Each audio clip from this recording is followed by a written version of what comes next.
NNC Consulting, asesoramiento en inversiones financieras, representante de Sociedad de Bolsa para la región este del país. Consultas e información por el celular 099-386-492. NNC Consulting presenta en frecuencia abierta la opinión económica del economista Mauro Mendiburu.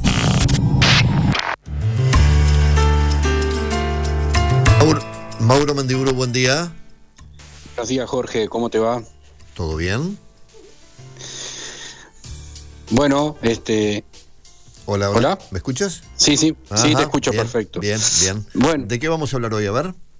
vamos a arrancar un poco con algunos números de los últimos datos que se han publicado, mercado de trabajo, algunas de expectativas, y vamos a terminar un poco con la tarea que nos habías comentado la semana pasada para ver qué pasa con la recaudación y el gasto de los uruguayos en Argentina, básicamente. Bueno, para arrancar, se publicó por parte del Instituto Nacional de Estadística datos de empleo, desempleo, datos de actividad. Al cierre del mes de agosto hay muy pocos cambios con respecto al número anterior. La tasa de desempleo, que estaba en 8,2%, pasó a ser 8,3%, prácticamente lo mismo dentro del margen de error estadístico. En el interior un poco más alto, 8,5%, con respecto a Montevideo 8,1%. Todavía no están publicadas los datos por departamento para ver cómo estamos nosotros aquí en la región. La tasa de empleo pasó de 58,2% a 58,5%, prácticamente lo mismo también.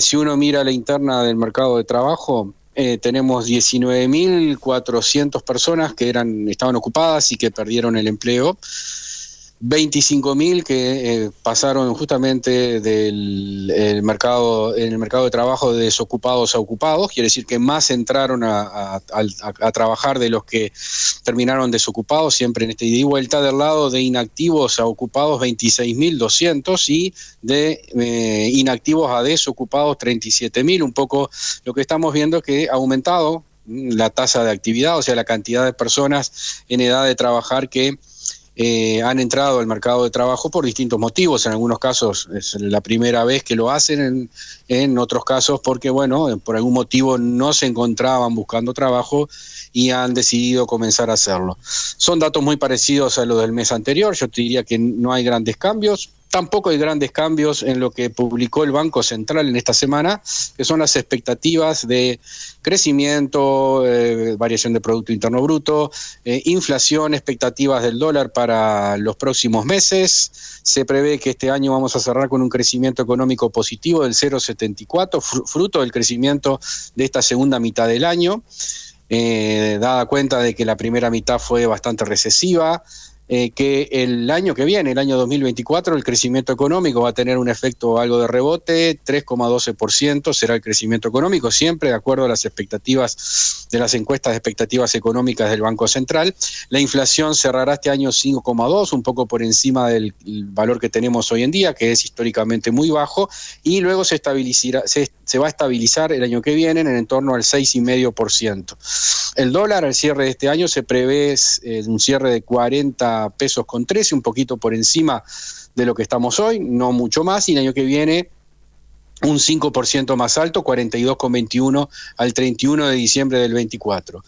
Y bueno, y finalmente tenemos algún trabajo que hicimos esta semana, contestando un poco la pregunta que tú habías planteado la charla pasada, Jorge. ¿Qué pasa con la recaudación y los gastos de los uruguayos en Argentina? Bueno, el Ministerio de Turismo publicó datos trimestrales, fresquitos, el último trimestre, julio-septiembre, de cuántos turistas han ido a Argentina, cuántos han venido argentinos a Uruguay, y el dato anual, que lo cruzamos un poco con la recaudación de la Dirección General de Impositiva para ver qué podemos extraer ahí de conclusión. Bueno, obviamente no es noticia, récord de turistas uruguayos en Argentina. En el último trimestre, más de 1 millón de uruguayos. Cuando hablo de uruguayos, hablo de personas. Si alguien fue 2 o 3 veces, es la misma persona, ¿verdad?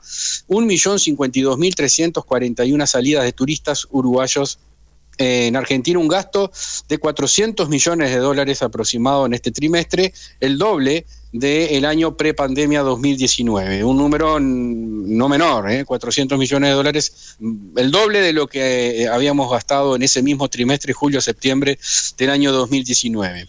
Y si miramos todo el año, y acá viene lo interesante, bueno, tenemos obviamente un récord también de turismo uruguayo en Argentina. Curiosamente, el promedio de argentinos que vienen a Uruguay, el histórico, ha sido 1,5 millones de argentinos anuales, ¿verdad? El año, los 12 meses, ingresaron 1,3, o sea, no fue tanto la diferencia con respecto al histórico, sí con respecto al récord que fue en el año 2017. A lo que voy con esto es que aún con todas las diferencias cambiarias que hay, las restricciones que hay, exceptuando los años donde hubieron cortes de puente o los años de pandemia, no estamos muy lejos, a ver, es un 20%, bastante, ¿verdad? Pero dadas todas las calamidades, no es tanta la diferencia como uno podría imaginar.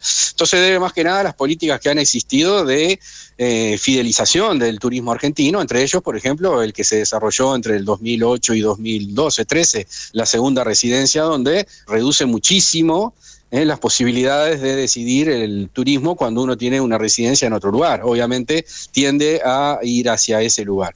Y decía, ¿por qué cruzamos estos datos? Bueno, porque si uno hace el cálculo del aumento del gasto uruguayo en Argentina en el último trimestre, estos 200 millones de dólares, y calcula cuáles son los impuestos que se gastaron, o que se hubiesen gastado si se hubiesen pagado, si se hubiera gastado aquí, da un total aproximado de 44 millones de dólares, que es muy similar a la caída de la recaudación del IVA que reporta la Dirección General Impositiva en los últimos meses, que es 45,62 millones de dólares. Así que bastante bien el cruzamiento en el sentido de la DGI, lo que está diciendo, en los últimos meses hemos perdido una recaudación de 45 millones y medio de dólares, justamente es lo que se hubiera pagado de IVA por esos 200 millones extras que se gastaron en los últimos meses. Un poco corroborando lo que tú un poco decías, Jorge, la semana pasada, mucha del gasto que se está haciendo en Argentina hoy en día no solo son importaciones que no se están declarando, sino que además son impuestos que no se están pagando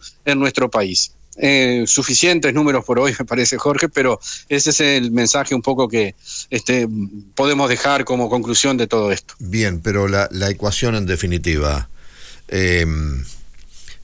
y de repente estoy diciendo una barbaridad con lo que te voy a decir, pero ¿no sería lógico que se pensara la forma de intentar al menos evitar que tanta gente salga a consumir fuera del territorio nacional y de esa forma lograr que al quedar ese dinero acá también automáticamente las arcas del Estado se van a beneficiar? Claro, porque está clarísimo lo que tú dices. A veces del Estado es muy difícil entender esto o aplicarlo, pero obviamente si cobrando por poner un ejemplo cualquiera, ¿verdad? Cobrando un 22% de impuestos perdemos 45 millones de dólares, la pregunta es ¿cuánto podríamos bajar de esos 22%? Poner un poco más a línea, más que nada los productos que están un 10, un 15%, un 20% de diferencia con Argentina, ¿cuánto podríamos bajar de eso? Para que el uruguayo compre acá y no vaya a comprar a Argentina. En lugar de hacerle propaganda, compre uruguayo, que eso no convence a nadie, ha sido histórico, ver si a través del impuesto, al fin y al cabo el impuesto lo estamos perdiendo igual, porque el uruguayo lo está comprando en el otro país y en el otro país no paga DGI. Efectivamente, tenemos un margen ahí bastante claro. Obviamente va a implicar una caída de la recaudación, seguramente no tan fuerte como la que se está generando hoy en día. Esa es una estrategia, se llama curva de Laffer, eso en economía, de qué manera bajando un poco los impuestos puedo llegar hasta recaudar un poco más. En este caso, recuperar alguno de los 45 millones de dólares que se me han ido. Obviamente no los vamos a recuperar todos. Para recuperarlos todos teníamos que mantener la misma tasa y vender lo mismo que antes. Pero a veces vendiendo un poco menos, con una tasa menor, haciendo posible la venta, algo se recuperaría. Si el dólar tuviese un valor entre 10 y 15 pesos más, ¿esta tendencia se mantendría? Sí, a tendencias seguiría siendo positiva, reduciría un poco la diferencia. Lo que nos está pasando con Argentina son dos problemas. Por un lado, nosotros no hemos hecho los deberes acá, lo hemos dicho ya hace varios años o meses, no sé cuánto, hemos dejado apreciar la moneda, el Banco Central y el gobierno han tomado medidas que apuntan a eso, no ha sido la prioridad del gobierno, claramente. Y ese es el deber, que somos un país caro, no solo con Argentina, con todo el mundo. Con Brasil somos caros, capaz que es el país con el que nos podemos comparar un poquito más. Aún con Brasil somos caros, podríamos estar en la misma línea que Brasil perfectamente. Aún así, Brasil es caro con Argentina también, dada la situación que tiene Argentina hoy. O sea, podemos reducir en algo y en eso está en lo que hagamos nosotros. No vamos a estar en la misma paridad de Argentina, porque Argentina está en una situación sumamente compleja desde el punto de vista económico y está lejos de estar en un equilibrio. Pero podríamos reducir las atrocidades que tenemos hoy en día. A Brasil no le está pasando lo mismo que a Uruguay, aunque también está teniendo corrimiento del consumo. No tan profundo, pero también lo está teniendo. Bien, Mauro, gracias por tu interesante aporte. Nos reencontramos la semana que viene. Con gusto, Jorge. Buena semana para todos. Igual para ti. Gracias. Frecuencia abierta. Información confiable.